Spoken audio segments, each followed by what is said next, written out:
Il était une fois, dans une chambre tapissée de roses anglais et parfumée au talc, toutes les petites filles recevaient les mêmes présents.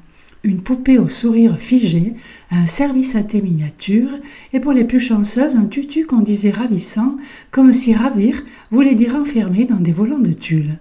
Jamais on leur offrait de boussoles, de trousses d'outils ou de plans de l'Élysée. Ces cadeaux-là, c'était pour plus tard, mais souvent pour d'autres.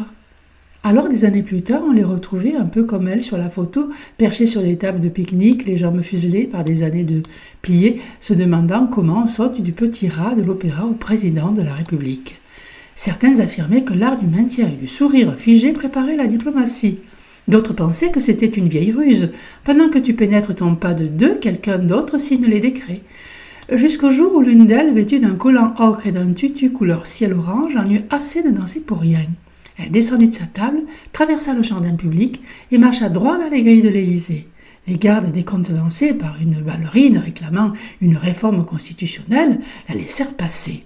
Et depuis ce jour-là, aux anniversaires, on offrit aux petites filles des cartes du monde, des carnets de campagne et parfois, pour le soutenir, un tutu couleur rose anglais, mais avec des poches.